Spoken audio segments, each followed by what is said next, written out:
Bom dia a todos. Bem-vindos ao webinar de Estruturação Forçada contra a Vontade de uma Maioria. O meu nome é Sandra Moura, sou colaboradora do Dr. Ângelo Dias. O nosso orador de hoje é o professor José Gonçalves Machado, a quem eu aproveito para agradecer a disponibilidade de estar connosco hoje.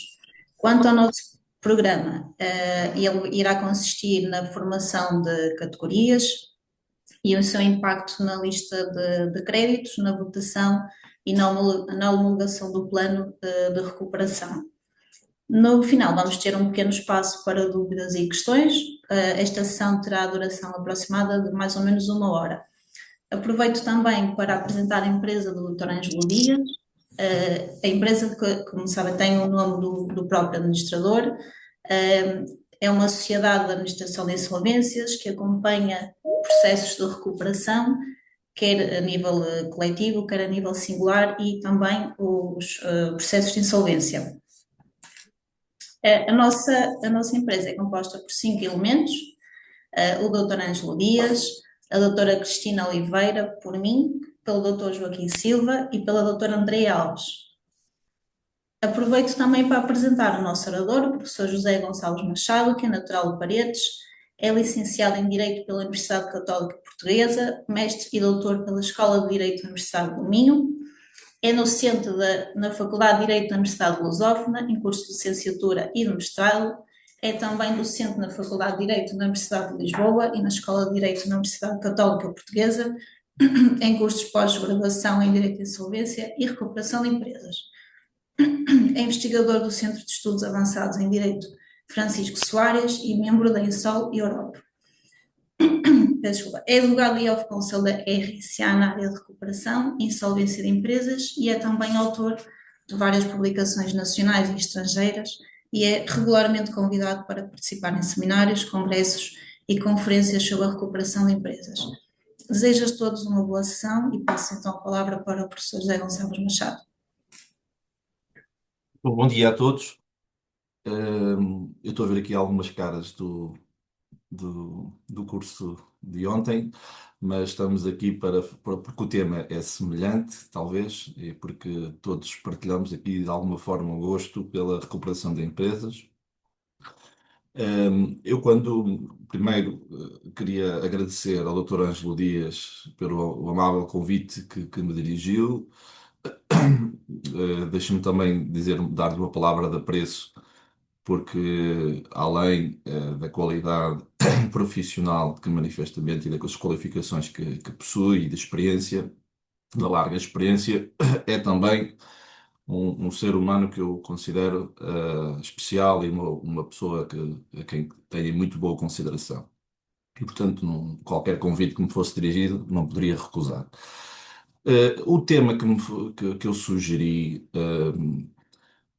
enfim, tendo preferência por um dos temas da área ao qual me dedico, em termos de prática, mas também em termos de estudo, tem que ver com o tema das categorias, que eu aqui optei por dar-lhe este nome de reestruturação forçada de dívida contra a vontade de uma maioria, porque o objetivo deste webinar no fundo, expor o tema de uma forma simples, mas sem perder o rigor, que todos possam compreender as vantagens da reestruturação forçada de dívida contra a vontade de uma maioria.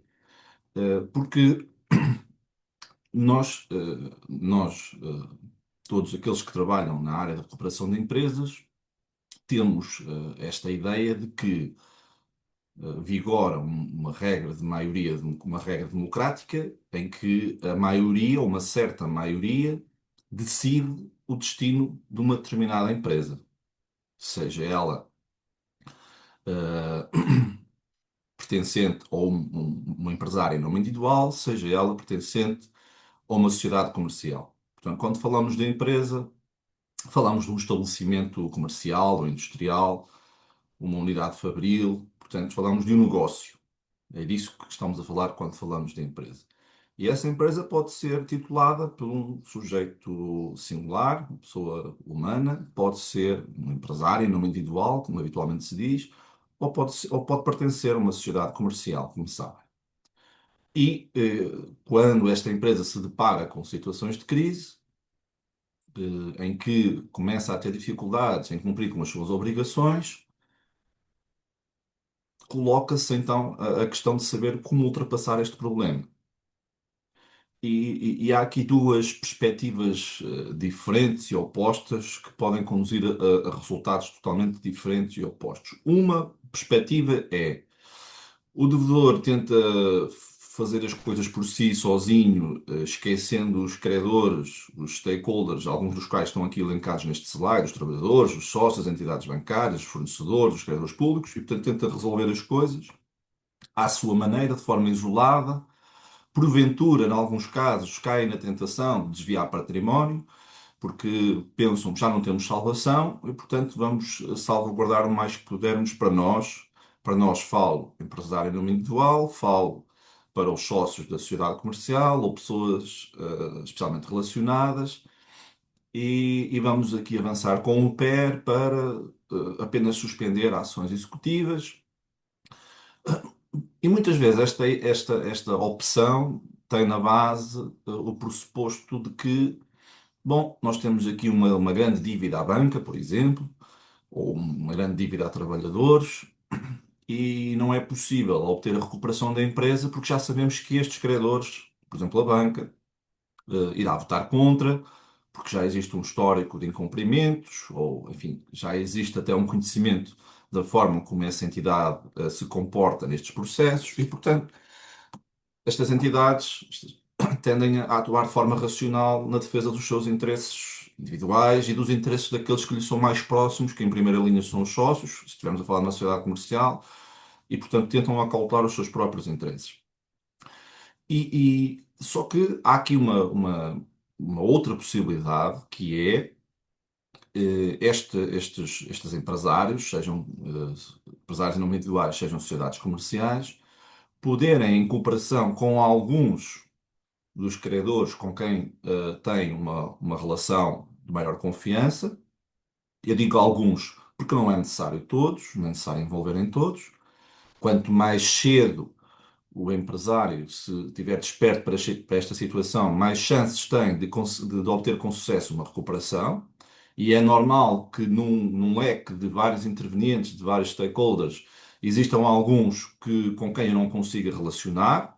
Por exemplo, posso estar em litígio com eles em tribunal, portanto, tenho alguns credores que têm créditos litigiosos que eu não reconheço. Portanto, posso ter aqui, dentro do leque de sujeitos que se relacionam com a empresa, algumas entidades, alguns sujeitos com os quais eu sei que não vai ser possível alcançar um acordo. Mas se eu tiver outros sujeitos com quem saiba à partida que posso contar, por exemplo, trabalhadores, fornecedores de longo prazo, enfim, com quem eles sabem que a relação não começou ontem, começou há muitos anos atrás, que estamos a passar um momento difícil. Uh, a banca eu diria que também deveria ter este comportamento, só que parece que às vezes se esquecem da relação que têm às vezes décadas, não é? E num momento difícil parece que tudo o histórico de cumprimento, não é? Todos os juros que foram pagos durante anos e anos parece que não contam, mas enfim. Mas não podemos também descartar. Mas se existe esta possibilidade de dialogar com dois ou três, enfim, tipo de sujeitos, eu então devo colocar em cima da mesa a possibilidade de contar com o apoio desses stakeholders ou desses sujeitos, dessas entidades que me são mais próximas e com quem eu tenho maior confiança, para impor um plano de recuperação, eventualmente a uma maioria em termos de passivo afetado, que sei que vai votar contra. Esta é a grande novidade que a alteração introduzida em 2022 ao Código de Insolvência veio trazer em termos de PER. Esta é, de facto, a grande novidade. Porquê é que ela tem passado despercebida?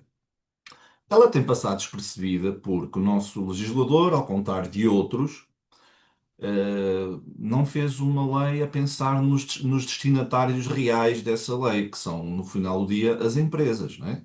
A lei não é feita para advogados, não é feita só para advogados, não é feita só para juízes. A lei é feita para o cidadão comum, deve ser feita para as empresas, não é? Para as sociedades, para uma pessoa medianamente informada.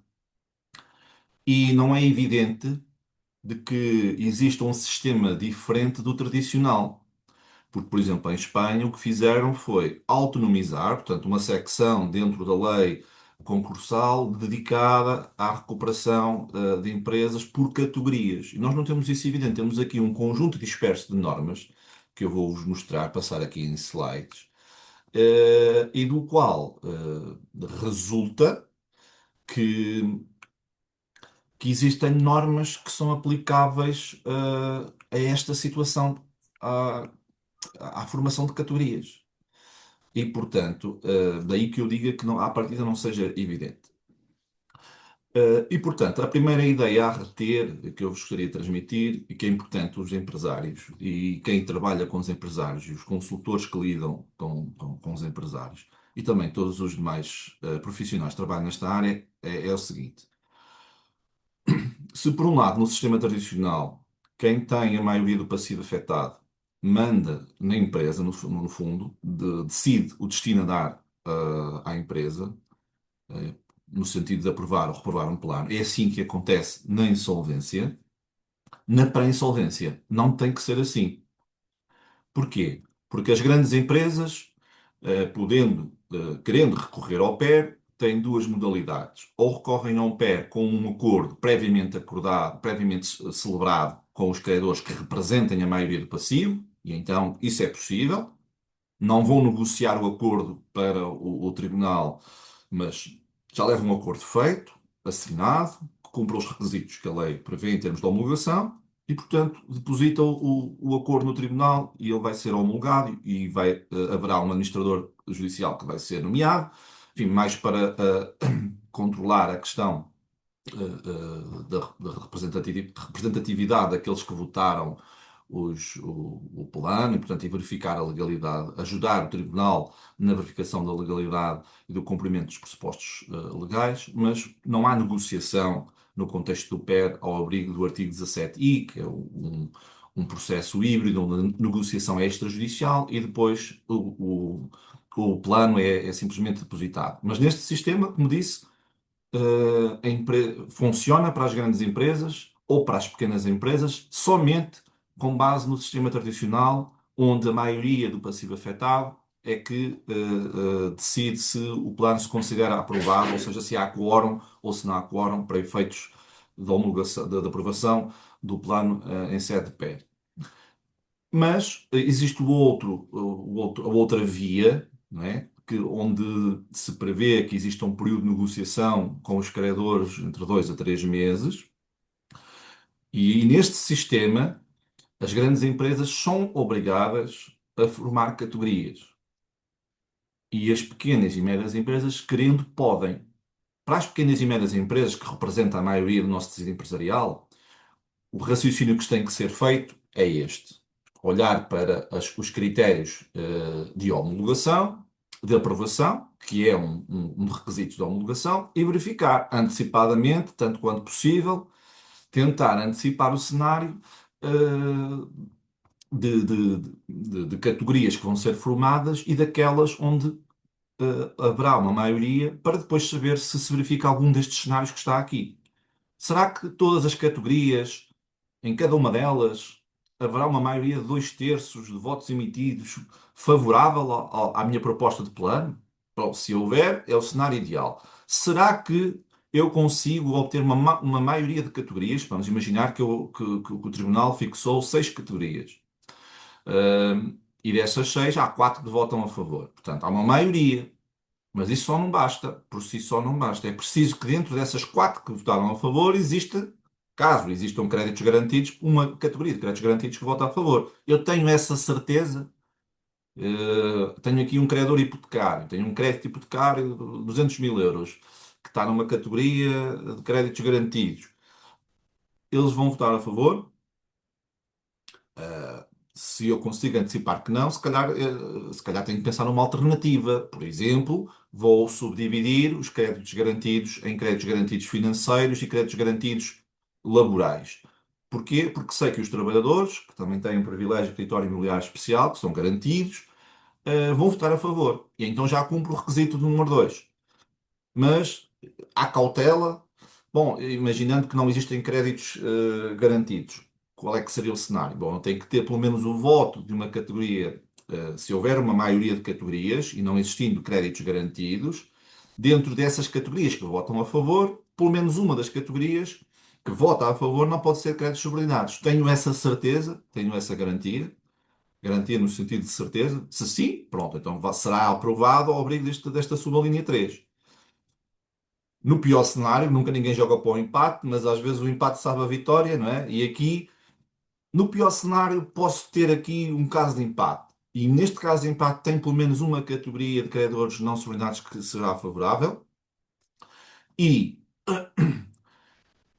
é este raciocínio que o empresário gosta de fazer e discutir com o advogado e às vezes fica confuso porque parece-lhe muito complicado, não é? Estas contas parecem muito complicadas, porque no final pode ditar a não a recusa do plano. Portanto, e ainda por cima, eu vou só aqui editar uma coisa, que é, ainda por cima, na verdade, é o entendimento que eu tenho defendido, quanto às hipóteses que estão na sublinha 3 e na sublinha 4, então estamos a fazer uma interpretação, desculpem, não quero ser muito chato com estas tecnicidades, com estes rigores jurídicos, mas em bom rigor, não basta que essa categoria, aqui no 3 e 4, não basta que esta categoria, quando a lei fala em pelo menos uma categoria, portanto, esta categoria que é elegível para estes efeitos, que vota favoravelmente e que não é de créditos subordinados, não basta que ela não seja de créditos subordinados. E porquê é que eu digo isto? Porque depois, no artigo 17F, número 8, o que é que diz? Diz que o juiz pode determinar a avaliação da empresa por um perito, se for pedida a não homologação por um credor discordante, caso haja desrespeito às regras de aprovação previstas nas subalíneas 3 e 4. São estas que estão aqui.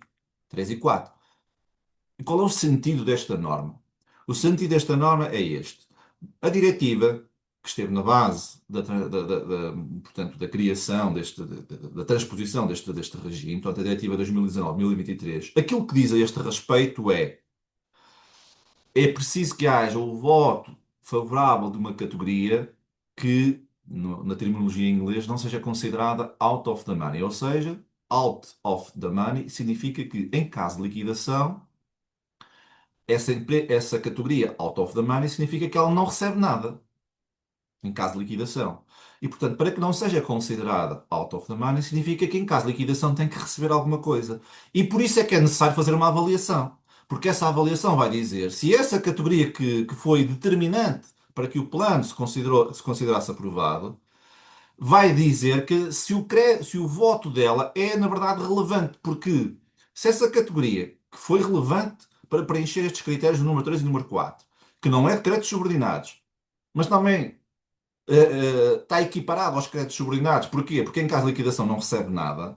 Então, por uma questão de interpretação conforme, não é? E de alguma coerência sistemática entre as normas que eu estou aqui a citar, então não basta que esta categoria, que é determinante para preencher as regras 3 número 4, não seja de créditos subordinados, é importante, para além disso, apenas e só no caso de haver oposição ao plano, não é? Com base nestes fundamentos, e o Tribunal determina a avaliação para dizer, sim senhor, não, o Tribunal não é obrigado a fazer, porque imaginem que há um credor que se opõe à homologação e diz não se prevê, não estão preenchidos os pressupostos que o Sr. Administrador teve em consideração para efeitos de aprovação, porque a categoria que foi determinante para o plano se considerar aprovado, ela é uma categoria que, em caso de liquidação, não recebe nada. Está aqui a avaliação, feita por um perito independente, que demonstra isso por A mais B. O tribunal, se ficar convencido que aquela avaliação é séria e credível,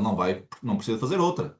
Pode confiar naquela avaliação e vai dizer: Bom, sim senhor, eu então recuso a homologação porque não se verificam estes requisitos, porque esta categoria, na verdade, apesar de não ser de créditos não subordinados, ela não tem qualquer valor equiparável a uma categoria que não é out of the money. E esse é o pressuposto que está na diretiva de forma muito clara no artigo 11º. Muito claro. Só que a nossa nomenclatura não é out of the money, nós interpretamos no contexto europeu, importamos às vezes alguns conceitos que não nos dizem nada, mas pensamos nos créditos subordinados, não é? O que é que são créditos subordinados? Porque é que o legislador desconsidera ou tem alguma tem um tratamento menos favorável aos créditos subordinados? Porque podem ser créditos subordinados por força da lei ou por força do contrato, mas são aqueles créditos que são pessoas especialmente relacionadas, são aqueles a quem de alguma forma, e às vezes mal, mas sobre os quais para algum estigma de que, bom, vocês vocês de alguma forma estão aqui metidos nisto e, portanto, vocês ficam para o último. E vocês, em caso de liquidação, não recebem nada por força dessa subordinação. Ora, se eu tenho um crédito, que sendo crédito comum, por exemplo, também não irá receber nada, mas então eu pergunto, qual é a diferença em termos económicos entre um credor que é titular de um crédito comum que em caso de liquidação não recebe nada, e um credor que é titular de um crédito subordinado, que em caso de liquidação não recebe nada. Não é nenhuma, né? O seu voto não tem nada, na verdade, não tem nada a perder. Em caso de liquidação, não tem nada a perder e, portanto, vota a favor para ver se ganha alguma coisa. O raciocínio não é igual para os credores garantidos, porque esses têm um crédito garantido, é lógico que podem, por força das regras de insolvência, porque há dívidas da massa, etc., e pode haver pode haver uma concorrência sobre o mesmo bem, podemos ter a questão do direito de retenção, enfim. Mas um crédito garantido, à partida, terá uma maior chance, uma probabilidade, não vou dizer 100%, mas uma grande probabilidade de ver o seu crédito satisfeito. E, portanto, esse credor, que tendo um crédito garantido, e, portanto, ele naturalmente tem interesse, podemos dizer assim, em executar a garantia rapidamente, para obter o pagamento rapidamente. Isto é legítimo, não é? Portanto, se um credor destes vota favoravelmente, isto é um sinal forte de que o plano é viável. Porque ele tem alguma coisa a receber em caso de liquidação e teria a possibilidade de, em condições fora do plano, de executar a sua garantia. Só não vai executar eventualmente porque houve este pé. Um credor comum, que em caso de liquidação recebe alguma coisa, ele também tem uma palavra, digamos assim, mais relevante, mais preponderante a dizer, comparativamente com um credor que em caso de liquidação não recebe nada. Pronto, o raciocínio é este. E, portanto, depois, para terminar, então como é que se formam as categorias? Eu comecei pelo fim, não é? Comecei pelo fim porque o que importa aqui é perceber, bom, mas para que é que isto serve? Não é? Para que é que servem estas categorias? Já percebemos para que é que servem. Servem para que o plano se considere aprovado e por via disso possa ser homologado. Ok? Ao abrigo daquelas várias alternativas que vimos. Então como é que se formam categorias? Eu vou simplificar as coisas dizendo o seguinte. Existem três modelos possíveis, abstratamente. Nós podemos dizer assim: ou a lei diz quais são as categorias, modelo rígido, ok? Ou a lei utiliza um conceito indeterminado e diz as categorias devem ser formadas tendo em conta a existência de suficientes interesses comuns entre os membros da mesma categoria. Diz tudo e não diz nada, mas depois vai-se ver ao caso concreto e tenta justificar. Ou então utilizamos a solução, que é uma solução que foi adotada pelo legislador português e por outros Estados-membros, em que diz assim: bom, a formação de categorias tem que obedecer requisitos mínimos obrigatórios. E a partir daqui, se quiserem, podem subdividir. Portanto, esta é a primeira ideia. Segunda ideia, quanto à formação de categorias. As categorias necessariamente têm que partir a sua formação da natureza dos créditos. E pode ficar só por aqui.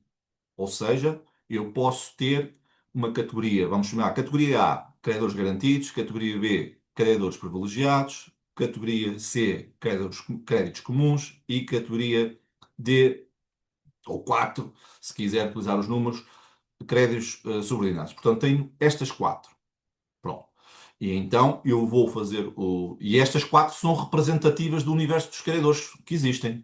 porque a lei diz que eu tenho que formar categorias que sejam representativas do universo dos credores existentes na empresa. Ora, se a empresa, se existem créditos subordinados, se existem créditos comuns, se existem créditos privilegiados e se existem créditos garantidos, eu vou ter que criar estas quatro categorias. Não posso, mas eu só vou afetar os créditos comuns e os créditos privilegiados. Tenho que criar as categorias representativas do universo dos credores e não apenas do universo dos credores que vão ser afetados, que é uma coisa diferente. Porquê? Porque eu, quando for apresentar o plano final, depositado, eu sou obrigado a dizer que ao tribunal existem estas categorias. Destas, eu vou afetar apenas estas. Estas não vou afetar por esta e por esta razão. Portanto, se eu vou ter que dizer que há categorias que vão ter que ser afetadas e outras que não vão ser afetadas, significa que a minha proposta de formação de categorias tem que ser ampla o suficiente para abranger todos os créditos que previsivelmente vão constar na lista que o senhor administrador vai elaborar. Porque senão o senhor administrador diz, então, mas onde é que eu enquadro estes créditos que eu reconheci? O devedor só propôs a formação de créditos garantidos e créditos comuns, mas há aqui créditos privilegiados, há aqui créditos subordinados, então como é que eu vou? Portanto, quando eu vou elaborar a lista, a proposta de formação, eh, eu tenho que partir da natureza dos créditos, portanto, e aí abrange todos os possíveis. Depois posso criar subdivisões dentro de cada patamar da natureza dos créditos. Eu não posso incluir na mesma categoria, por exemplo, créditos privilegiados e créditos garantidos. Não posso. Mas posso pegar nos garantidos e dividi-los, por exemplo, garantidos financeiros, garantidos laborais. Privilegiados é a mesma coisa. Posso subdividi-los e assim posso ter mais categorias. E porquê é que isto é relevante? Porque vimos há pouco, o quórum, se ou resulta de um consenso em que todas as categorias votam favoravelmente, ou então tem duas alternativas. Ou há uma maioria de categorias que vota favoravelmente, ou há um empate. E em caso de maioria de categorias que vota favoravelmente, não se esqueçam que, havendo créditos garantidos, pelo menos uma categoria de créditos garantidos tem que votar favoravelmente. O que significa que eu não, se calhar, se eu dentro dos créditos garantidos, eu tenho que olhar ao passivo de créditos garantidos, ao montante que eles representam, e eu penso assim, bom, se calhar faz mais sentido, em termos de obter maiores chances de recuperação, de aprovação, subdividir os créditos garantidos em créditos garantidos financeiros, onde incluo a banca, e créditos garantidos laborais. Porquê? Porque eu já sei que os trabalhadores vão votar favoravelmente. Tenho essa expectativa de que eles vão votar favoravelmente. E então já cumpre este requisito, há uma maioria e há uma categoria de créditos garantidos, neste caso, créditos garantidos laborais, que vota favoravelmente. Pronto, é esse o racional. Portanto, eu cumpro o primeiro requisito da formação, que é uma proposta que representa todo o universo de credores, de créditos, que vão ser afetados e que não vão ser afetados, isto é importante, ok? E, portanto, eu, à partida, diria que o seguinte: eu vou ter, em princípio, por uma questão de cautela e de prudência, e, enfim, e até de, de cuidado, de criar pelo menos quatro categorias. Estas aqui acho que é inescapável. Garantidos, privilegiados, comuns e subordinados. Se quiser, posso subdividir, digamos, e ter uma formulação diferente. Em vez de ter quatro, ter oito. Se eu dividir, como já expliquei, os garantidos em financeiros e laborais, os privilegiados é a mesma coisa, os comuns, por exemplo, posso distribuir entre, por uma que a lei diz, posso dividir os comuns entre fornecedores de bens e prestadores de serviços, por um lado, e por outro lado, entidades bancárias. Pronto, posso fazer essa subdivisão nos privilegiados entre o Estado e os créditos laborais. Pronto, posso fazer essa subdivisão e no final posso ter oito categorias. Que nome é que eu vou dar a essas categorias? Não preciso me preocupar muito com o nome. Posso simplesmente indicar por ordem alfabética, ou por exemplo, indicando letras, categoria A, B, C, D, por aí adiante, ou de forma numérica, um, 2, 3, 4. O importante é que eu, relativamente a cada uma delas, diga: a categoria A refere-se a créditos, e digo qual é a natureza dos créditos, e depois descrevo, digamos assim, os sujeitos que estão incluídos nesta categoria. Por exemplo, categoria A, A coluna a seguir, créditos garantidos. A seguir digo, aqui incluem-se entidades bancárias.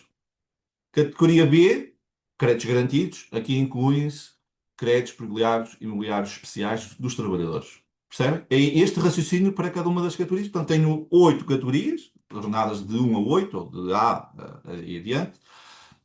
E, portanto, e o senhor administrador, quando vai elaborar a lista provisória, sim senhor, recebe as reclamações e perante esta proposta devidamente ordenada, ele não tem dificuldade em dizer, bom, este é um crédito garantido, portanto vai para aqui. Agora vai para aqui, eu tenho várias categorias de créditos garantidos, vai para qual? Ah, é trabalhador, então vai para esta, vai para a categoria B. Pronto. E o tribunal recebe eventualmente impugnações que tenham sido apresentadas e nessas impugnações, caso existam, o, o senhor, os credores impugnantes têm que apresentar uma proposta alternativa e tem que dizer porquê. E o tribunal depois tem que fixar. E atenção, isto aqui é muito importante. O tribunal tem mesmo que fixar, não é no final, em sede de homologação, é agora. É após a apresentação e o curso do prazo das reclamações, se as houver, das impugnações, se as houver, é que fixa. O tribunal tem que dizer, é assim. E repare, se o devedor cumprir o seu papel e disser de forma muito clara e justificada porque é que criou aquelas categorias, e se essas categorias forem representativas do universo de credores, já sabemos o que é que isto significa, não é? E depois, se, para além de serem representativas do universo de credores, se concluir que, eu até vou por ao contrário, se puderem concluir que, além de serem representativas do universo de credores, não é manifesto que existem, digamos assim, falta de homogeneidade entre os membros da mesma categoria, então está cumprido. Percebem? Prefiro dizer pela negativa. Porque aqui diz tem que haver suficientes interesses comuns, não é? Homogeneidade de interesses. Uh, eu posso dizer ao contrário. Será que é manifesto que não existe suficientes interesses comuns entre os membros desta categoria? Casos em que isso pode acontecer. Estão dois membros na mesma categoria, onde existe um conflito de interesses, onde existem perspectivas contraditórias, onde todos têm garantias sobre o mesmo bem. Percebem? São este tipo de circunstâncias objetivas que podem justificar, digamos assim, uma separação, uma subdivisão. Porque a ideia é que quem está numa categoria esteja alinhado nos interesses, alinhado na estratégia. E por isso, como alguma doutrina tem admitido, por exemplo, termino com isto, quando se fala em suficientes interesses comuns, isto não é segundo critério, como é que se determina esta homogeneidade de interesses? É olhando ao tipo, a própria lei indica, eu posso olhar ao titular do crédito e olhar para os seus atributos, dizer, é banca, é fornecedor, é trabalhador, enfim, é autoridade tributária, portanto, isso já é um critério objetivo que me diz, que me distingue diferentes sujeitos que são titulares dos créditos. Mas também posso olhar ao crédito e dizer, bom, é crédito comum, mas é sob condição, mas é litigioso, eh, eh, enfim, ou é sob condição suspensiva, é sob condição resolutiva, e portanto, para determinar os suficientes interesses comuns, que vão servir de critério para a formação de categorias, eu vou ter que, na verdade, também descrever, digamos assim, os sujeitos que estão abrangidos e os respectivos créditos, para que seja suscetível de compreensão pelos próprios, naturalmente, e pelo próprio tribunal. E se o tribunal concluir, efetivamente, bom, esta categoria, esta proposta de formação de categorias cumpre o primeiro requisito, que é ser representativa no universo de credores, depois, atendendo às justificações, aos critérios invocados pela empresa para cada uma das respectivas categorias, não resulta que haja, digamos assim, algum motivo para dizer que não existem interesses suficientemente comuns naquela categoria e, portanto, em princípio, o tribunal vai manter. Se houver uma oposição, um credor diz, não, eu não me estou identificado nesta categoria porque eu estou em litígio com outro credor, ou porque eu estou em litígio com o devedor, ou porque há aqui um conflito de interesses, ou porque existe alguma circunstância, então ou da sua própria categoria ou de outra categoria. Então o tribunal vai avaliar se efetivamente até que ponto é que se justifica, digamos assim, ou uma nova categoria ou uma nova categoria que normalmente vai resultar numa subdivisão, admitindo que que é respeitado a questão de não poderem estar na mesma categoria créditos de natureza diferente. Mas vamos imaginar que o devedor, por lapso, cria uma categoria de créditos garantidos e de créditos privilegiados. É óbvio que isto não tem, não pode ser assim. Qualquer impugnação sobre isto, até o Tribunal oficiosamente vai conhecer e não pode permitir que isto assim seja. E reparem, as categorias são classificações relativamente abstratas, no sentido em que elas, elas são uma espécie de gavetas onde depois se vão encaixar, ou prateleiras onde depois se vão encaixar os créditos que forem reconhecidos, não é?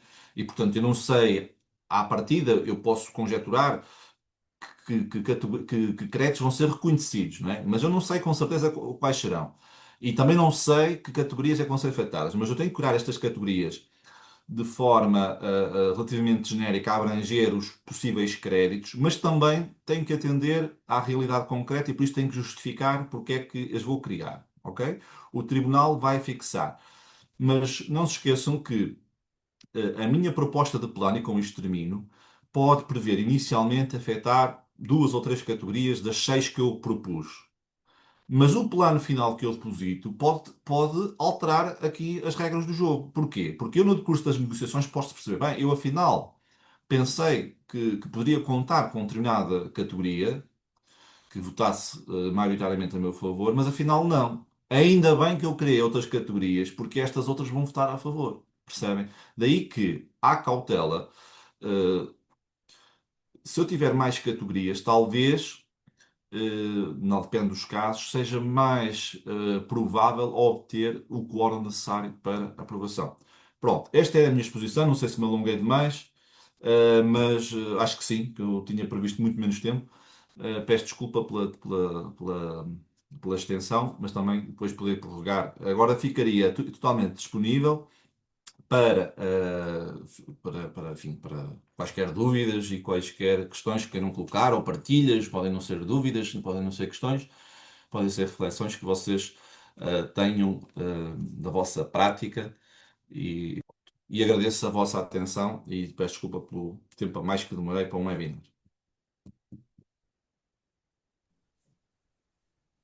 Pronto, não sei se alguém tem alguma dúvida, alguma questão que queira falar ou que queira colocar no chat para o professor poder responder. Ou então, se alguém já teve alguma experiência de um pé por categorias, há para aí muita jurisprudência, alguma, não é muita. Qual é que foi a impressão que tem? Se sentem que os empresários estão um bocado reticentes porque a lei não é muito clara. Pronto. Bom dia, não sei se posso fazer uma questão. Sim, sim, sim. Sim, tem um bocadinho a ver com aquela questão do quórum do 212, ou seja, o que é que me põe aqui? Estamos a falar em créditos que não são afetos, não é? Com o plano, não é? E havendo ou não uma aprovação desses. Mas a verdade é que quando eles não são afetos no plano, não é? Põe-se aqui a questão deles conferirem ou não direitos de voto. Não sei se pode-se levantar Uhum, essa questão. Ou seja, se claro. não há conferência aqui do direito de voto, não são afetos, estamos aqui a pôr em causa, não é, esta questão da aprovação e pronto, não sei o que é que aqui, qual é que será o entendimento do professor em relação a Bom, esta questão.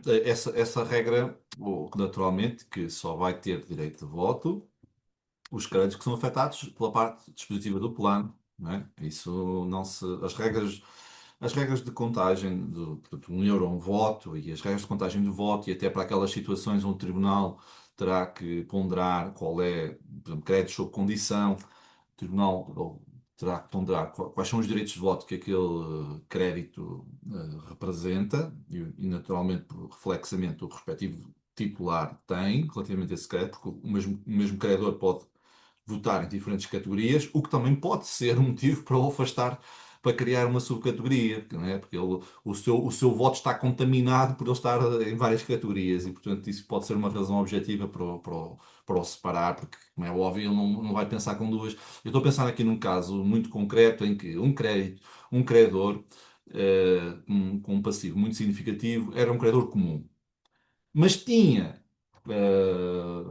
uma garantia muito residual de um crédito que era garantido. Vamos imaginar que esse credor tinha 300 mil euros e desses 300 mil tinha 3 mil que eram garantidos. E esses 3 mil, como vimos há pouco, e vamos imaginar que era o único credor garantido, havendo crédito, tinha que haver uma categoria de créditos garantidos, não, obrigatoriamente, não é? Porque senão não era representativo do universo de credores. Se ele fosse afetado, como seria aqui o caso, não é? Se ele fosse afetado, ele ia votar nas duas. Ora, ele ia votar contra nos créditos garantidos, mesmo que houvesse uma maioria, o plano estava automaticamente chumbado. Estou a usar esta expressão mais simples.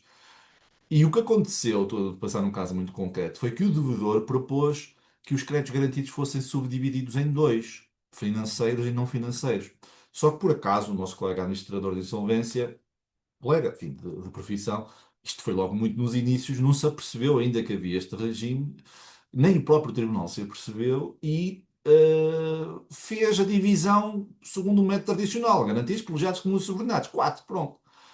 E o plano foi chumbado, quando deveria ter sido aprovado. Claramente, sem dúvida. Só que o devedor pensou assim: bom, eu não posso recorrer a isto porque tenho aqui uma execução que me pode paralisar a atividade, vou-me apresentar à insolvência.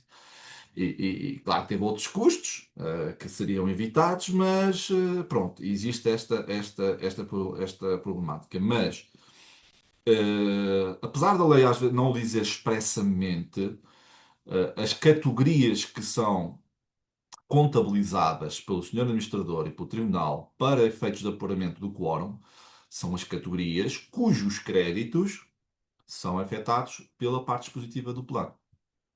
Os outros são categorias que não são afetadas e relativamente a essas o devedor tem apenas que dizer, que justificar porque é que não as afeta. Não tem sido dado muita relevância a este aspecto, mas reparem, assim como o plano pode prever situações de discriminação injustificada, violando o princípio da igualdade, a não afetação de alguns credores também pode significar o mesmo.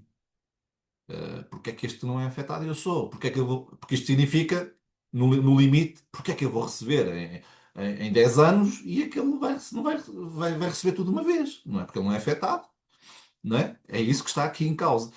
E bem sabemos que às vezes pode haver aqui planos, digamos assim, acordados assim pela calada da noite, confidenciais, que justificam, por exemplo, o não envolvimento de um determinado credor, não é? Às vezes nem reclamam créditos, mas pronto, mas o senhor administrador depois também pode ter em consideração elementos da contabilidade para o reconhecer, não é? E daí que às vezes aparecem lá um credor, então mas este credor apareceu de onde? Não reclamam créditos. O senhor administrador também pode considerar o crédito se ele resultar de forma evidente da contabilidade da empresa. E aí, pronto, enfim, normalmente se há um acordo confidencial não se vai saber porque é que ele não é afetado. Mas se houver razões objetivas e lógicas para não afetar aquele crédito, por exemplo, o que tem sido considerado por alguma jurisprudência não nacional, mas estrangeira, é dizer, bom, este crédito é relativo a um fornecedor de longa data que tem uma posição estratégica na empresa e não tenho alternativa, e afetar este crédito seria colocar em causa, digamos assim, a possibilidade de poder continuar a colaborar com este fornecedor, porque ele já tem, digamos assim, feito um esforço no sentido de cooperar com a empresa, no sentido de permitir que eu possa pagar, em vez de ser de imediato, mas pagar a 6 meses, ou até de forma mais dilatada, e de alguma forma ele tem financiado, tem permitido que a empresa possa elaborar com alguma liquidez, porque tem trabalhado nestas condições. E, portanto, ele é estratégico nesta medida, porque é insubstituível e tem tido um peso significativo ao longo do tempo na manutenção da atividade da empresa e já está, digamos assim, no limite do esforço que eu lhe posso exigir, não lhe posso exigir mais, não é? Se eu já me permite que eu pague que eu lhe pague nestas condições, ao longo de muito tempo, eu agora não lhe posso estar a exigir isso, porque corro o sério risco de perder este fornecedor e, portanto, pôr em causa a viabilidade da empresa. Isto parece-me lógico, parece-me objetivo, razoável e compreensível. Pronto, estes tipos de razões são razões atendíveis para não afetar uma determinada categoria. Quando eu estou a falar em categoria, também estou a falar em membros dessa categoria e haverá uma justificação. Ou então vou dizer um caso também muito evidente. São créditos residuais, sem relevância. com um montante muito pequeno. Sou um fornecedor ocasional, também serve, porque não faz sentido estar a pagar em 10 anos um crédito de se calhar de 150 euros. São credores que não têm impacto na situação financeira da empresa. Portanto, não os vou afetar por essa razão. E normalmente essa costuma ser a principal, porque normalmente nós queremos afetar os créditos de maior montante, porque esse tem um impacto significativo no montante da prestação que tem que ser paga. Portanto, normalmente é assim, mas pode não ser. Mais questões? Ou mais partilhas ou desabafos sobre este tema? Temos aqui uma doutora que levantou a mão e depois temos também o doutor Sérgio Vital Moreira que também quer colocar uma questão. Força. Penso que sou eu não tenho o nome, peço desculpa, esqueci-me de colocar o nome no usuário. Bom dia a todos. Doutor, eu penso que acabou de responder mais ou menos à minha questão. Eu estou mais do lado da contabilidade e da assessoria habitual ao cliente, às empresas, e por isso também estou sempre numa posição um pouco desfavorável, porque normalmente o contabilista é a conta que fica sempre para trás, não é? Não tenho tido grandes casos aliás, não tenho tido casos de insolvências e quando existem não há dívidas à contabilidade, portanto eu passo sempre à margem, mas tenho uma situação concreta em que o cliente deve-me cerca de 6.000 euros. Ele tem cerca de 100.000 euros de dívidas ao fisco, portanto, Segurança Social e Finanças. E basicamente somos os três grandes credores que ele tem. A minha pergunta porque eu propus-lhe outro dia, ele está a pensar em ir para um plano de recuperação para poder dissolver a dívida ao Estado em mais anos e para ganhar liquidez mensal. E a minha questão concreta eu poderia fazer um plano antes dele, um plano de acordo, um acordo de pagamento com ele, sem que isso ficasse definido como um credor privilegiado, não é? Porque não sou, é o Estado, não é? Mas se eu definisse com ele uma forma de pagamento, nem que fosse a 5 anos ou a 3 anos, isto poderia inviabilizar o PER dele ou não? Pois, é uma boa questão, porque a empresa não estando insolvente, primeiro é preciso ver se a empresa está insolvente de facto ou não.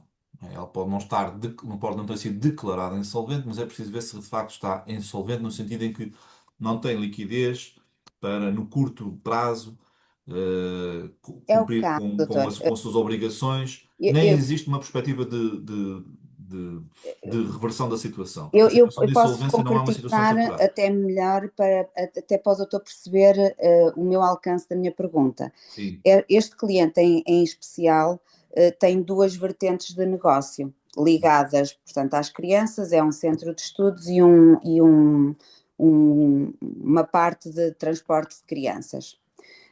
E o transporte de crianças não está a correr como ele queria e está a absorver a parte do centro de estudos sim, que sim, está a estou a correr perceber. lindamente.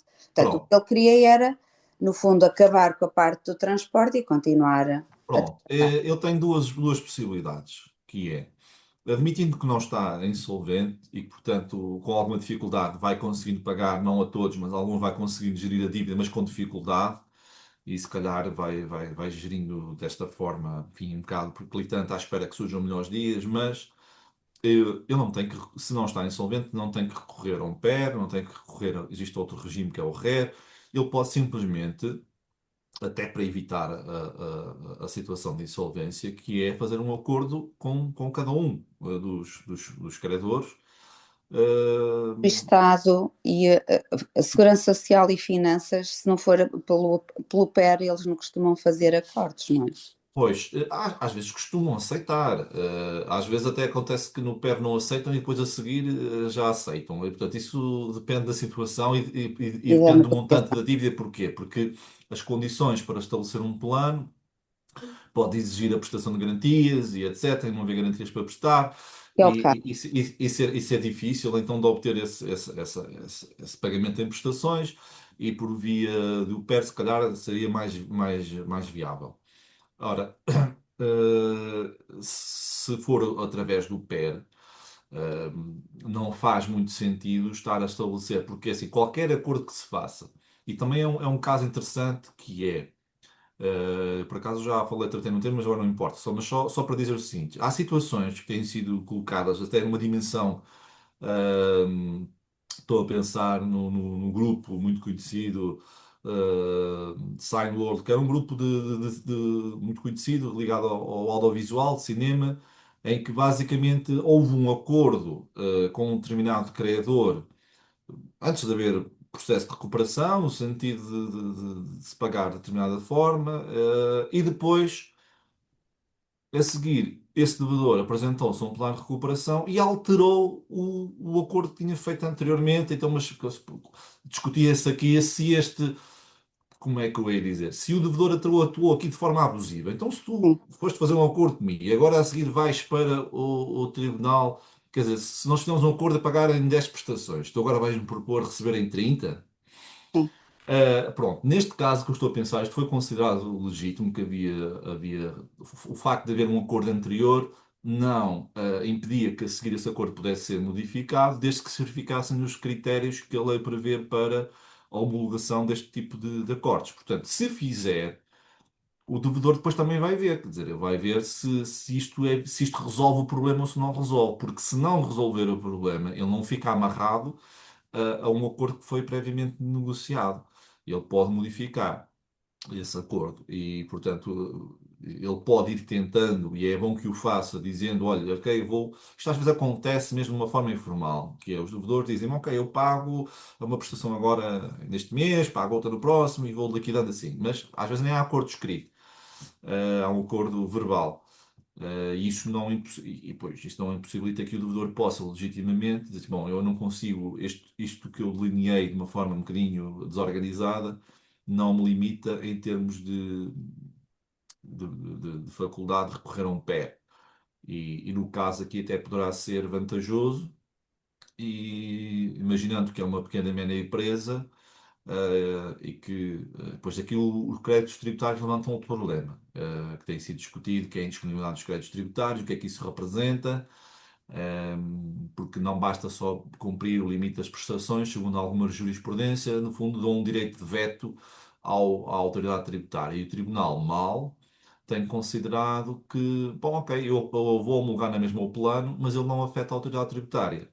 Vão por uma via interpretativa, que é, no fundo, de dizer que o plano não produz efeitos, o que, por razões que agora não vou aqui aprofundar, mas que não existem fundamentos Isso. jurídicos sérios para se aplicar essa via, no fundo, E isso de pode redução, de redução inviabilizar dos tudo. negócios. O tribunal só tem uma alternativa. Só tem duas possibilidades. Ou recusa ou homologa. Não vai alterar o plano. Porque no final do dia, o que é que poderia resultar? Se diz que se eu propus um plano, pagar em 150 prestações, e o tribunal me diz, sim senhor, o teu plano está homologado, mas vais ter que pagar de uma vez à Segurança Social ou à autoridade. Isto não é plano nenhum, não há viabilidade nenhuma. O tribunal, até porque há um requisito da homologação, que é a viabilidade da empresa. Ora, se a viabilidade está indexada ao pagamento em prestações ao Estado, como é que o mesmo tribunal pode dizer que a empresa é viável, mas tens que pagar de uma vez ao Estado? Isto não tem. E é possível de haver recurso dessa decisão? Claro que é, e é bom que haja para os tribunais da relação, mas tem que haver de ser fundamentado. É bom que haja para os tribunais não aplicarem esta redução. Depois também há outra via interpretativa dos tribunais que dizem assim: a indisponibilidade dos créditos tributários refere-se apenas àqueles limites que a lei impõe, que no fundo têm que ver com o limite das prestações. Portanto, se o plano respeita esses limites, nesses número de prestações, mesmo que a autoridade vote contra, não importa, eu vou homologar o plano. Porque, no fundo, a ideia é, a autoridade tributária só tem, na verdade, eh, digamos assim, o voto da autoridade tributária só é relevante quando o plano respeita esses limites. Portanto, se o plano prevê o pagamento digamos assim, de acordo com o número de prestações que a lei prevê, dentro desses limites, quer dizer que o devedor cumpre esses requisitos e aí o voto da Segurança Social é relevante para saber se existe quórum ou não. Isso é relevante. Agora, se o plano viola, vai para além das 150 prestações, o voto da Segurança Social da autoridade tributária são irrelevantes. Porquê? Porque é violada uma norma imperativa e quando é violada uma norma imperativa, o Tribunal não pode homologar. A Uhum. não ser excepcionalmente, já foi considerado num acordo do Supremo Tribunal de Justiça, que se diga, isto são dois requisitos assim um bocado duvidosos, ou até acho que estão certos, mas de aplicação duvidosa, que é uma grande empresa com impacto social significativo e depois é estritamente necessário ultrapassar esse limite das 150 Exato. prestações, porque os outros credores já fizeram o esforço máximo que é possível e, portanto, eu vou ter mesmo que ir para além disto. E o Supremo Tribunal de Justiça, num acordo de 2016, veio dizer que excepcionalmente isto era possível a derrogar este limite. Agora, quando o devedor, portanto, propõe um plano que respeita esses limites e a autoridade tributária e Segurança Social votam contra, eu entendo que os tribunais devem, se for cumprido o quórum, não é? Se for cumprido o quórum, devem homologar, vinculando a autoridade tributária ao plano que respeita os limites da lei. Pronto. Para não ir mais longe, por exemplo, em Itália, permite-se, por exemplo, que se considere o valor económico do crédito, aquilo que eles receberiam em caso de liquidação. Se a autoridade tributária, sendo privilegiada em caso de liquidação, recebe 50%, se o plano prevê o perdão de 20%, está ótimo. Assim como os demais credores. Mas nós não fomos tão longe como os italianos, mas para mim o modelo italiano, neste aspecto das categorias, é aquele que está mais acabado, está mais completo, está mais de acordo com a realidade económica, não é simplesmente estas invenções jurídicas que depois têm pouca adesão à realidade e acabam por introduzir aqui um Por problema. isso é que às vezes Diga. os acordos prévios com os credores pode fazer sentido antes de ir imediatamente, não sei, Pode, eu, sim, é pode, aconselhável. pode É, fazer é parte da aconselhável porque a estratégia com o experiência que eu tenho. administrador, não é? A experiência que eu tenho é pena que a autoridade tributária, pronto, existem essas garantias, enfim, pronto. Mas é evidente que nenhuma empresa que esteja de boa fé e que esteja realmente interessada em recuperar vai para um pé de ânimo leve, não é? Porque sabe que isso tem consequências reputacionais, essencialmente. Sim, E junto dos trabalhadores começam a ver, a pensar, repare, os trabalhadores também não são seres racionais, começam a fazer contas e dizem, bom, mas se o meu contrato for resolvido, eu peço já ao senhor administrador uma declaração para efeitos de fundo de garantia salarial e vou à minha vida, não é? exato. E começam a fazer contas e se calhar recebo já este valor e entretanto estou perto da reforma, se calhar não, olha, agora é que vai ser. E Sim, portanto isto começa a criar aqui dificuldades à empresa. E, portanto, no limite, e há muitos autores que defendem que as boas recuperações são aquelas que são feitas no silêncio. Em que chamam as recuperações silenciosas, que é aquelas que ninguém que não são visíveis, mas que acontecem através destes acordos individuais e não há problema nenhum, repara. Eu até defendo, já escrevi sobre isso, que é nesta fase extrajudicial, queria dizer, extrajudicial sim, mas antes da insolvência, em bom rigor, eu não tenho que tratar os credores todos iguais, de forma igual. Uma espécie de dogma que se criou, porque o princípio da igualdade de credores, embora ele também tenha reflexo antes da insolvência, naturalmente que eu tenho que respeitar as garantias, os privilégios, não sei o quê, mas eu não tenho que pagar aos fornecedores todos de forma igual, vocês sabem que não é assim. Eu não estou obrigado a contratar com qualquer. Eu tenho liberdade, digamos assim, de estabelecer um acordo com um fornecedor de pagarem 10 prestações, o outro tem 13, o outro tem uma, como quiser. E não há problema nenhum nisso. Eu posso até fazer, também já escrevi sobre isso, que é, posso com a banca fazer um RER, o Regime Extrajudicial de Recuperação de Empresas, um acordo que tem um regime previsto na lei, e fazer com os outros um PER. Portanto, e dizer, mas as condições. Porquê? Porque os critérios de homologação vão ser aplicados aos credores que são afetados pelo PER. Se o outro não é afetado, não é? Porque já foi afetado por um RER, já não se vai ver, já não interessa aqui por acaso. E portanto, mas ele tem condições mais favoráveis. Tudo bem, isto não é uma questão de ciúmes, não é? Mas sim, estou com ciúmes porque aquele foi. Isto é saber se aquela recuperação foi necessária para que este plano ao abrigo do PER também fosse viável, então está justificado, porque estamos antes da insolvência. Isto é possível porque estamos antes da insolvência. E como é lógico, o devedor também se sujeita um bocadinho às regras do mercado, ao comportamento que é esperado a cada um dos diversos sujeitos. Não podemos esperar que a banca tenha critérios contabilísticos muito mais apertados,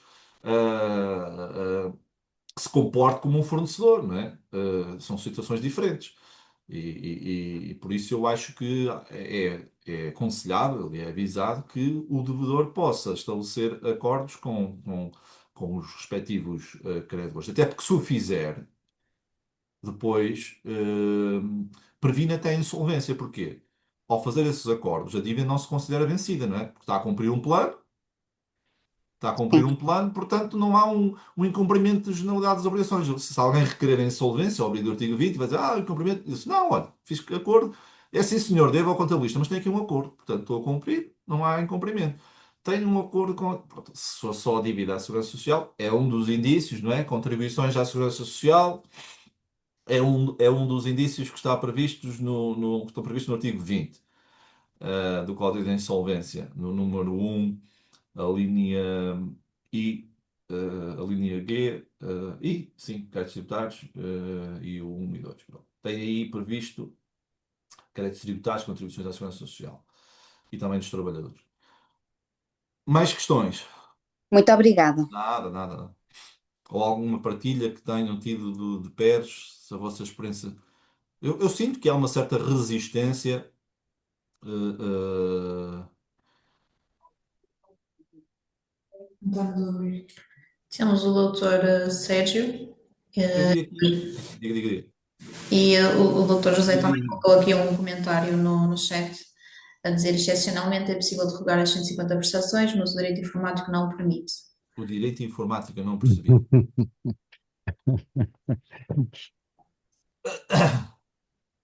Não sei se o doutor Sérgio quer colocar a questão que queria colocar. Acho que o doutor Sérgio está a falar, mas nós não estamos a conseguir ouvir. Peço desculpa. Agora penso que me ouvem. Estamos a ouvir, doutor. Força, força. Bom dia a todos. Obrigado antes de mais ao professor Gonçalves Machado, que tenho o gosto de rever por estas explicações que são sempre muito úteis. E antes de mais também um abraço e um cumprimento ao doutor Ângelo Dias Obrigado. magnânimo que abre estes fóruns e permite a participação aqui de todos desta comunidade, que é muito útil. Um forte abraço e obrigado.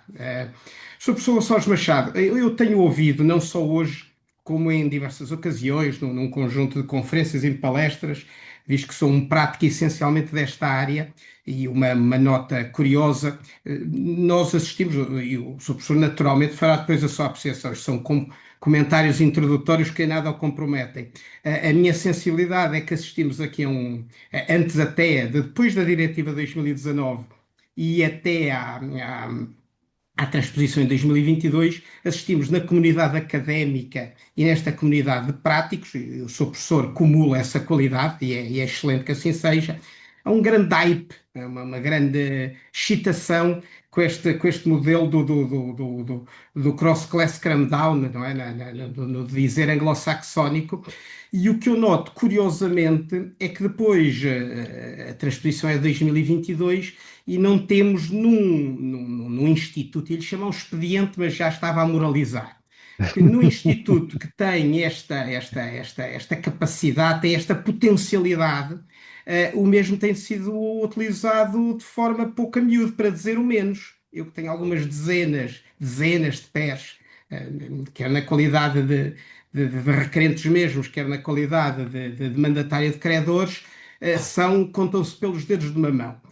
E a minha pergunta final terá de ver exatamente com essa desconfiança. Eu percebo perfeitamente, li a diretiva, assisti a estas conversas que íamos tendo ao tempo com esta excitação, com este modelo, como lhe digo, percebo perfeitamente que a intenção é facilitar a negociação, promover a negociação e, no final do dia, facilitar a aprovação de planos, percebo perfeitamente isso.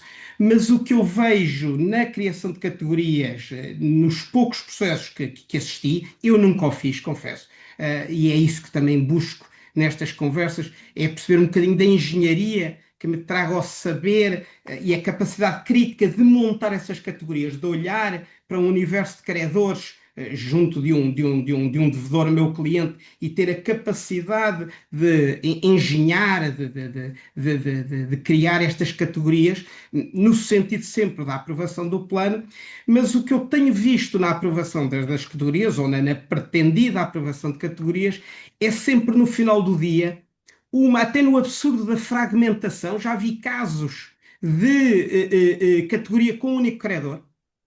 A fragmentação vai a esse ponto que, não sendo impossível, olhando para as disposições legais, quer da diretiva, quer da sua transposição no CIR, não vejo proibição, mas é no mínimo curioso, não é?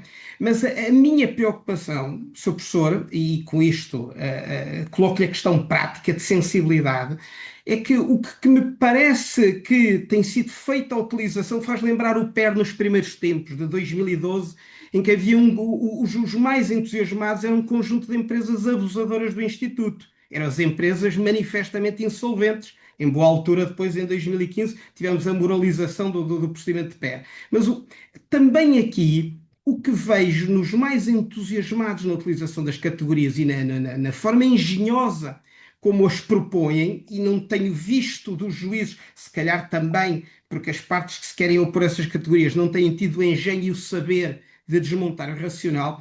E já me passou por aí, o que eu tenho visto é que a formação das categorias pretende obter uma aprovação afinal de um plano, de forma engenhosa, desconsiderando certas categorias que me parecem fundamentais e em que é difícil, na verdade, supor que o plano deveria ser aprovado desconsiderando essas categorias. E, portanto, a minha pergunta é muito simples, dirigida ao seu professor, do que é a sua sensibilidade. De que forma é que o seu professor coloca e vê e acha que os juízes devem atuar naquilo que eu chamaria um abuso, o que é pretendido é uma manipulação de voto e, por essa forma, um abuso deste instituto da criação de categorias. Não sei se me fiz, percebo que a minha pergunta está algo desorganizada, mas é uma questão de Sim. sensibilidade ao abuso. Pronto. Eu compreendo essa argumentação. Ela não é, essa crítica não é nova, mas se nós olharmos, se houver aqui entre nós economistas, vão perceber aquilo que eu estou a dizer. Há muito tempo que se estuda, sobretudo nos Estados Unidos, de onde surge este modelo da formação de categorias e do plano de recuperação, que serviu de modelo de inspiração para a diretiva europeia e para várias recomendações das Nações Unidas, do Fundo Monetário Internacional, da INSOL International. Portanto, existem recomendações de importantes organismos internacionais que depois têm respaldo na nossa Resolução 43/2011 de 25 de outubro, que preconizam este modelo, não necessariamente das categorias, mas um modelo de recuperação preventiva. E um dos problemas que se identificou, e está plasmado em vários estudos e tem reflexo enfim, em estudos económicos que têm na sua base aquelas teorias à volta da teoria dos jogos, e das vantagens que existem de cooperar e não cooperar, e também dos bloqueios estratégicos.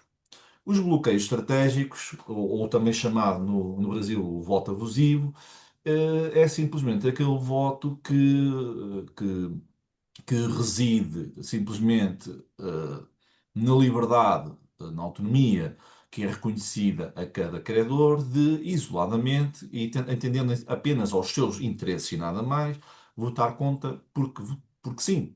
Vamos imaginar um caso em que a banca tem 90% do passivo afetado e decide votar contra. E nós dizemos, é legítimo, eles são credores, é legítimo. E eu pergunto, e o plano deixa-o em pior situação ou em melhor situação? Deixa em pior. Então, se calhar, não considero que realmente o voto tem uma justificação. Mas eu não tenho que justificar o voto. Também, não tens de justificar o voto. Mas se o plano te deixa em melhor situação, se calhar o teu voto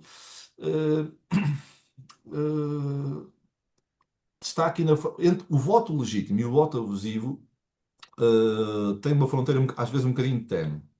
Porque se alguém vota contra um plano que lhe é mais favorável, globalmente mais favorável, não só para si, mas também para os demais credores, tendo em conta aquilo que lhe seria oferecido num cenário de liquidação, então nós tínhamos aqui uma entropia no sistema, um problema que era, havia bloqueios estratégicos em quem tinha a maioria de passivo é que decidia o futuro da empresa.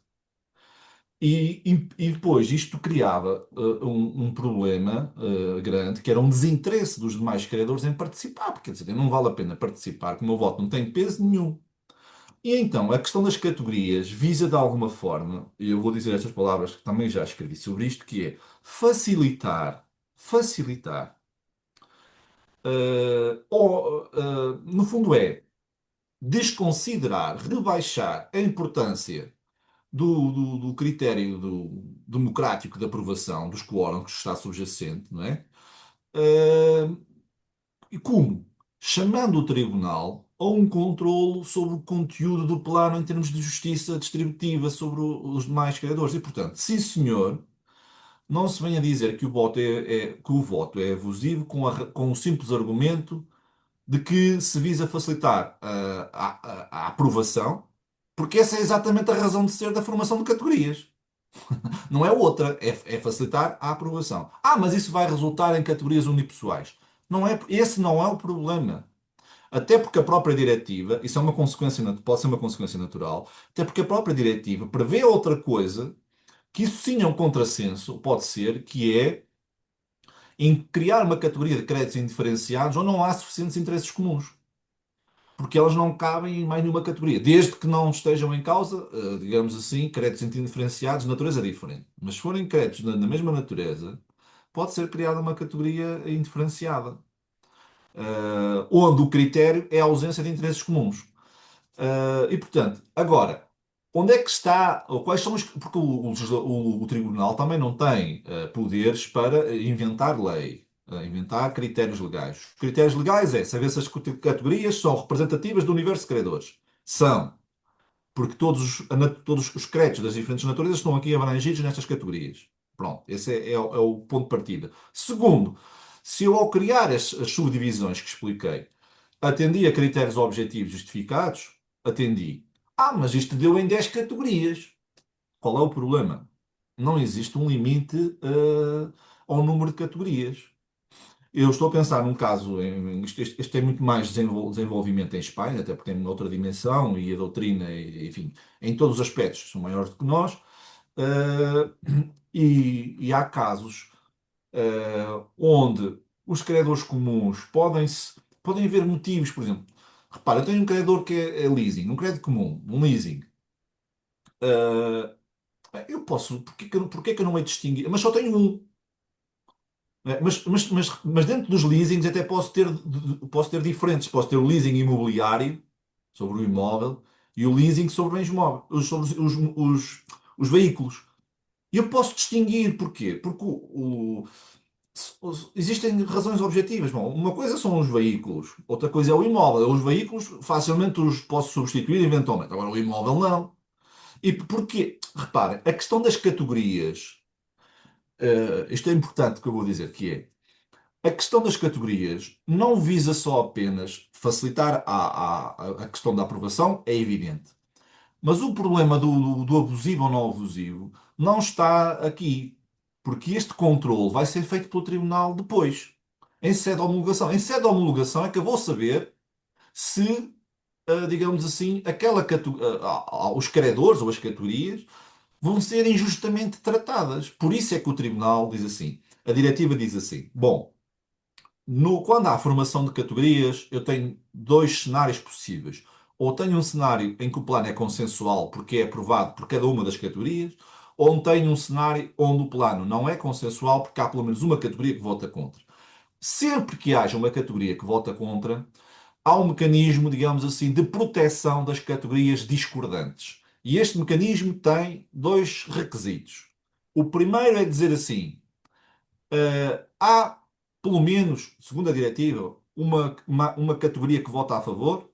Nós nem fomos por aí. Bastava uma categoria que votasse a favor, que não fosse considerada out of the money. Nós temos outros critérios, como vimos. Segundo requisito é saber se o plano relativamente às categorias discordantes, nós optamos pela regra da prioridade relativa, que significa que as categorias de grau superior recebem mais, são tratadas mais favoravelmente que as categorias de grau inferior, isto tendo em conta a natureza dos créditos. Porque esta hierarquia é assim que se faz. E em termos horizontais, as categorias são tratadas, as categorias do mesmo patamar, créditos garantidos, privilegiados, comuns e subordinados, são tratadas de forma proporcional. Isto é um mecanismo de proteção de categorias. Por isso é que Porquê é que o devedor tem necessidade de criar categorias distintas? Porque depois, no plano, se calhar vai-lhes dar um tratamento ligeiramente diferente. Porque, como sabem, o princípio da igualdade permite que eu dê um tratamento diferenciado por razões objetivas. E a criação de categorias também está associada às medidas contempladas no plano. Por exemplo, a categoria A vai ser afetada da seguinte forma. A categoria B vai ser afetada da seguinte forma. A categoria C vai ser afetada da seguinte forma.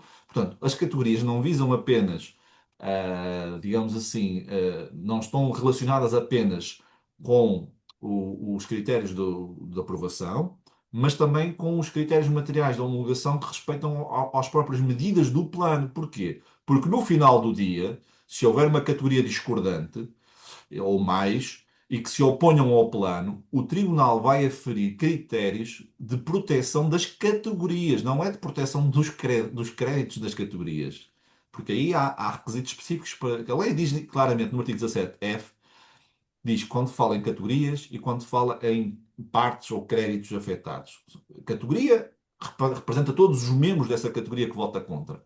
Porque se a categoria vota a favor, o membro dessa categoria que vota contra não pode invocar, não pode, não, reparem, se há uma categoria, se a categoria A vota a favor, mas há lá um que vota contra, ele não pode invocar os critérios de proteção de categorias, porque essa categoria votou a favor. Percebe o que eu estou a dizer? Temos dois patamares diferentes. Temos regras de proteção de credores, individualmente considerados, ou de créditos individualmente considerados, e regras de proteção de categorias, discordantes, naturalmente, porque quem vota a favor não depois pode vir dizer que está contra o plano, porque o plano pode lhe ser mais desfavorável do que seria no cenário de liquidação se vota a favor. O princípio da igualdade permite isso. E o mesmo se aplica às categorias. Se uma categoria vota maioritariamente a favor, portanto, essa categoria não pode dizer que o plano lhe é desfavorável. Pronto. Agora, nem sequer um membro dessa categoria, que por acaso votou, essa categoria votou a favor, mas há um membro que por acaso foi o único que votou contra, ele fica vinculado à vontade dessa maioria, portanto não pode dizer, mas o plano é mais, trata pior esta categoria do que trata outra. Não, esta categoria votou favoravelmente, não podes invocar esse argumento. Então, estamos aqui a jogar em dois tabuleiros, que é mecanismos de tutela individual dos créditos afetados e mecanismo de tutela de categorias. E quanto às categorias, nós temos essencialmente estes critérios, é saber se no plano horizontal as categorias do mesmo patamar são tratadas de forma igual e proporcional, admitindo-se admitindo-se algumas diferenciações por razões objetivas, isto para nós já é pacificamente aceito pela doutrina por jurisprudência, a fonte do crédito, o caráter. Aliás, as razões que estão na criação das categorias podem depois servir para justificar também este tratamento diferenciado. E depois, em termos verticais, as categorias discordantes são protegidas da seguinte forma. Uma categoria de grau superior tem que ter um tratamento mais favorável que uma categoria de grau inferior. Se isto estiver respeitado, não há motivo para esta categoria discordante ter provimento na sua oposição. E reparem, o nosso legislador optou por uma regra da prioridade relativa. O que é que isto significa? Que a regra da prioridade absoluta significa que nenhuma categoria de grau inferior pode receber, seja o que for, sem que a de grau superior seja integralmente satisfeita. Aqui não é isso. Aqui há um reequilíbrio das coisas, de modo a distribuir o valor da recuperação por categorias inferiores, de modo a envolver, nomeadamente os sócios, porque de outra forma estas pessoas nunca seriam envolvidas. E então, em vez de dar 100% à categoria A, que é a que está em primeiro lugar, se calhar só lhe vou dar 90 e a outra a seguir 80 e pronto. Ok? Mas eu deveria receber tudo. Não. Tu estás a ser tratado de forma mais favorável, esta categoria, do que a inferior. Portanto, está respeitado o requisito. Portanto, respondendo, concluindo, A questão do. Não há caráter abusivo nenhum. O que pode haver ou é respeitado o critério dos suficientes interesses comuns ou não é. Se são invocadas razões que justificam aquela subdivisão, mas isto resultou em categorias unipessoais. Claro que isto é exceção, não é uma categoria por crédito, não é? Ou por credor. É preciso perceber se realmente são razões atendíveis. Porque pode resultar em categorias unipessoais, é excepcional. Assim como pode resultar, excepcionalmente, em categorias indiferenciadas, ou não há interesses suficientemente comuns. Pronto, também é possível essa situação, mas é uma situação excepcional que tem que estar devidamente justificada. Se há uma justificação razoável e plausível, eu até disse ao contrário. Se não é manifesto de que existe de que existe de que não existe interesses suficientemente comuns, se não é manifesto isso, o Tribunal não tem razão para alterar as categorias propostas pelo devedor. Porquê? Porque o devedor, melhor do que ninguém, ou pelo menos estará em boa posição para saber qual é o universo de créditos que tem, qual é, digamos assim, a melhor estratégia para poder aprovar o plano. E eu ali até lhe digo mais. Eu referi, não sei se tomou nota disto, que há alguma jurisprudência estrangeira e doutrina tem entendido que um dos critérios que pode ser atendidos para criar uma categoria, por exemplo, vamos imaginar que eu tenho aqui dentro hipoteticamente, teria um membro que ficaria numa categoria, mas esse membro estava dissonante com os outros, porquê? Porque ele tinha tomado uma posição à partida que é contra o plano. Disse logo, ao que vinha, eu voto contra, seja qual for o desfecho. Isto é uma razão forte para o colocar uma categoria à parte. Porque é um credor discordante, litigioso, o que é que seja. Esta é uma razão objetiva. Quer dizer, estamos aqui para negociar um plano e alguém que se diz que à partida não está. Portanto, aqui o critério é alguém que está contra a recuperação da empresa. E o objetivo do PER é a recuperação da empresa. Alguém que está contra poderá servir de razão para o colocar contra. E este credor vai dizer isto é um abusivo e não sei o quê. Não.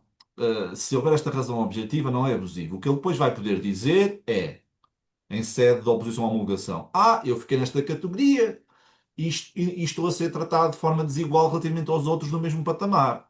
Se tiver razão, o tribunal não vai homologar. Eu relativamente aos de grau inferior estou menos favorável. Se tiver razão, então o tribunal vai proteger esta categoria. Ok? Pronto. É isto. Doutor Ângelo. Antes de mais, queria agradecer a disponibilidade do professor José Machado, agradecer o facto de esperar, e tenho essa convicção, de que as coisas ainda não estejam totalmente estabilizadas na sua zona de residência, em Fátima e Leiria, naquela zona Marinha Grande, como todos nós sabemos, mas que no seu caso em concreto, que as coisas estejam a ser mais ou menos resolvidas e ultrapassadas, e espero que isso esteja a acontecer com todos os outros. As suas palavras e do doutor Sérgio Vital Moreira são sempre exageradas no que diz respeito à minha pessoa, porque elas não me são devidas sem dúvida à minha equipa, de que tenho gosto de integrar e que efetivamente tenho o prazer de trabalhar e tentar ajudar e fazer aquilo que muitas vezes digo, que é alguma cidadania e não olhar só para a questão dos cifrões, sendo eu economista conselheiro. Eu gostava só o nosso webinar já vai longo, mas super interessante, o que não era de espantar também pelo tema e pelo orador, mas eu gostaria só de dar aqui mais uma nota, de partilhar um bocadinho e chamar à coação dois temas que estão dentro disto. O 17A é muito claro a dizer, quando fala na questão do PER, não diz visa o PER a eventual recuperação, diz visa a recuperação da empresa. Este é o principal objetivo. Relativamente à questão das categorias, eu diria que nós já fazemos na prática esta situação. Quando eu tenho dois credores comuns, fornecedores numa empresa, em que um é essencial e eu tenho que pagar, o devedor, a pronto, porque senão não tenho matéria-prima para continuar a trabalhar. E há um outro fornecedor também de matéria-prima, mas que eu, por razões várias, não vou mais querer trabalhar com aquele devedor, eu vou já dentro desta mesma categoria dizer o que me permite manter a atividade, eu vou pagar desta forma, o que não me permite, eu vou pagar desta forma também. Hoje é quase impensável estarmos num webinar e não utilizarmos um estrangeirismo e, portanto, eu gostaria de chamar aqui à coação também um outro stakeholder muito importante nestes processos, que também é uma categoria importantíssima e muitas das vezes desprezada e não mencionada, que é o new money. Ou seja, muitas das vezes é difícil ao devedor, é difícil ao AJP, se não fizermos todos o trabalho de casa. O que é que eu quero dizer com isto? Quero dizer com isto que para um PER ser bem sucedido, ou para pelo menos ter uma percentagem mais elevada de sucesso, é preciso fazermos todos o trabalho de casa. E é preciso que o AJP seja envolvido antes de ir entrar uma petição inicial. Para quê? Para olhar para os números, para olhar para o balanço, não ver só números, às vezes as contas estão desatualizadas, ir ao terreno, nós temos que sujar os sapatos no terreno, ver se a empresa está a funcionar e, mais do que isto, se o negócio dela tem viabilidade ou não tem viabilidade, para não ser um PER para empurrar com a barriga, ganhar aqui algum tempo, eventualmente não cair na qualificação da solvência mais à frente, porque, como sabemos, as qualificações hoje estão a penalizar fortemente os gerentes de direito e de facto, e que alguns de facto têm culpa na circunstância. E, portanto, esta questão do trabalho prévio era aquilo que eu gostava de realçar e da excelente explanação que o professor fez, leva-me cada vez mais a validar esta minha posição, que é preciso trabalhar os processos a montante, porque a jusante mais ou menos sabemos o que é que a jurisprudência vai dizendo. Para terminar, e de partilha desta área também, pois muitas das vezes a única questão, não é a única crítica, porque ela tem seguramente mais, mas aquilo que me ocorre dizer é que quando estamos a pensar nas categorias e estamos perante um credor, como o professor há bocado dizia, eu, tudo cur, voto contra.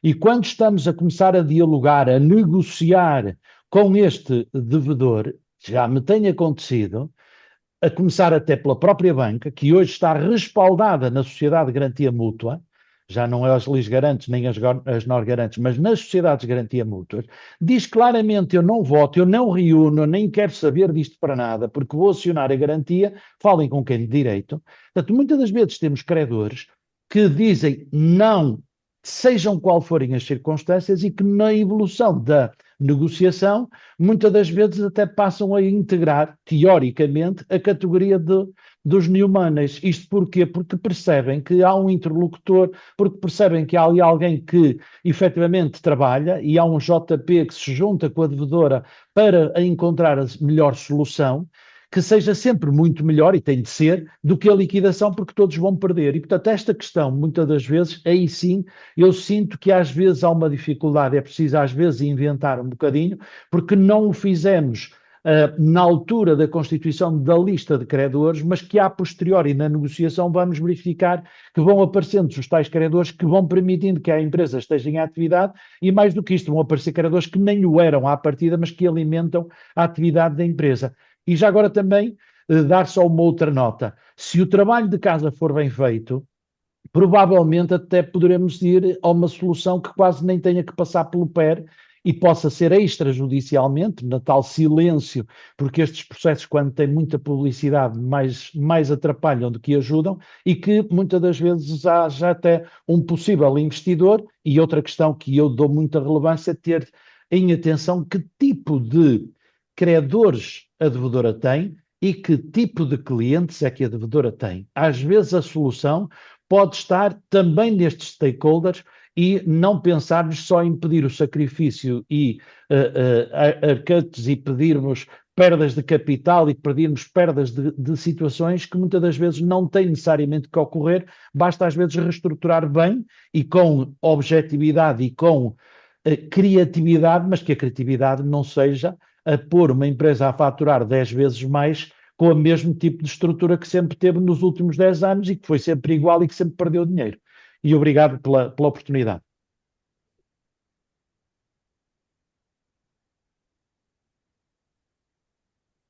Não sei se alguém tem mais alguma questão para podermos encerrar então o nosso webinar.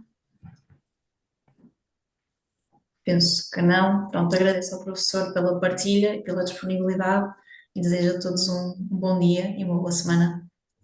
Obrigado, bom dia a todos. Obrigada. Bom dia. Obrigado, bom dia a todos, até à próxima, obrigado.